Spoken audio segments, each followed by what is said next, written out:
Hello बच्चों, आइए इस प्रश्न को पढ़ते हैं। एक अनावेशित वैद्युत रोधी चालक ए एक दूसरे आवेशित वैद्युत रोधी चालक बी के पास ले जाया जाता है, तो चालक बी के आवेश तथा विभव में क्या परिवर्तन होगा। आइए इस प्रश्न की मुख्य अवधारणा की चर्चा करें। मुख्य अवधारणा अवधारणा मान लीजिए एक आवेश है हमारे पास में, धन क्यू। ये एक धनात्मक आवेश है और एक ऋण क्यू आवेश है इस तरीके से। तो इस धन क्यू की वजह से इससे आर दूरी पर अगर ये एक बिंदु आवेश है तो विभव लिखा जाता है, इसको हम वी धन लिख देते हैं, बराबर के क्यू भागे आर के बराबर। वहीं जो ये ऋण क्यू आवेश है, इससे आर दूरी पर विभव जो होगा उसको वी ऋण बोल देते हैं, वो हो जाएगा ऋण के क्यू भागे आर के बराबर। दोनों ही आवेश बिंदु आवेश है यहाँ पे। तो इस मुख्य उदाहरण से चलिए प्रश्न को हल करते हैं। यहाँ पे मान लीजिए कि एक चालक ए है इस तरीके से। प्रश्न में बोला है कि यह अनावेशित है और वैद्युत रोधी है। वैद्युत रोधी का होने का मतलब ये है कि ये और किसी बाहरी चीज से जुड़ा हुआ नहीं है, अथवा इससे धारा जो है प्रवाहित नहीं होगा किसी बाहरी चीज के साथ। अब ये अनावेशित है, ए नाम देते हैं इसको।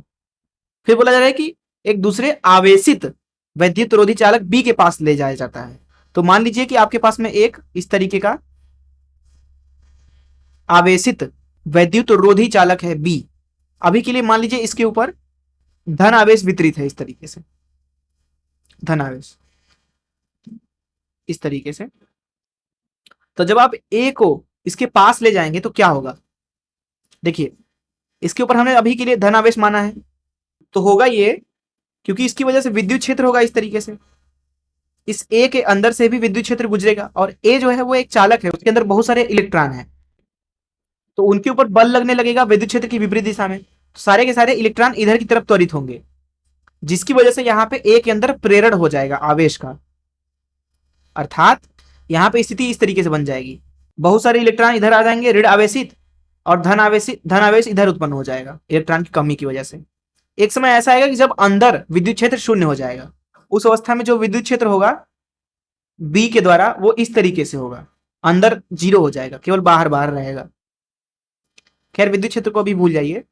अब देखिए हमें बताना है कि बी का आवेश पे और उसके विभव पे क्या फर्क पड़ेगा। देखिए ये ऋण आवेश जो है पूरा, ये बी के काफी करीब है, मान लीजिए R1 दूरी पे। वहीं जो ये धन वाला आवेश है इस अवस्था में वो काफी दूरी पर है बी से, मान लीजिए R2 दूरी पे। तो सीधी सी बात है कि यहां पर जो ऋण आवेश है, जो इसकी वजह से यहां विभव होगा बी पे, उसका परिमाण इस धन आवेश की वजह से जो विभव होगा उससे ज्यादा ही होगा। जैसा कि हमने देखा कि जो परिमाण है यहाँ पे दोनों, चाहे वी धन की परिमाण के बारे में बात करें, चाहे वी ऋण के बारे में, वो दरअसल दूरी बढ़ने से क्या होता है, घटता है। दूरी बढ़ने से क्या होगा, घटता है, अगर आवेश नियत हो। इसलिए हम बोल सकते हैं कि बी के ऊपर जो इस ऋण आवेश की वजह से विभव है, मान लीजिए वो है वी ऋण, और इस धन की वजह से जो आवेश है वो मान लीजिए वी धन। तो वी ऋण वाले का परिमाण ज्यादा है पास होने की वजह से। इसकी वजह से जो इसका कुल विभव होगा वी कुल, वो हो जाएगा जो पुराना वाला विभव था, मान लीजिए वी नॉट, ये पुराना विभव है, पुराना धन ऋण आवेशों की वजह से जो विभव होगा वी ऋण धन, धन आवेशों की वजह से जो विभव होगा वी धन। क्योंकि यहां पे बी जो है वो विद्युत रोधी है, इसलिए इसका जो आवेश है क्यू मान लेते हैं उसको, वो तो नियत है। इसकी वजह से अब यहां पे हम देखेंगे कि क्योंकि वी ऋण का परिमाण ज्यादा है वी धन से, इसलिए ये जो पूरा वाला पद है ये इतना, ये पद जो होगा वो ऋणात्मक होगा, ऋणात्मक। अर्थात कुल विभव जो था वो पुराने वाले विभव से कम हो जाएगा। इसलिए हम बोलेंगे कि जो बी का विभव होगा ए को पास लाने की वजह से घट जाएगा, लेकिन उसकी आवेश तो नियत होगी, क्योंकि वो और किसी बाहरी चीज से तो जुड़ा हुआ नहीं है, तो ना तो उसके ऊपर आवेश आ सकता है ना तो उसके ऊपर आवेश जा सकता है कहीं।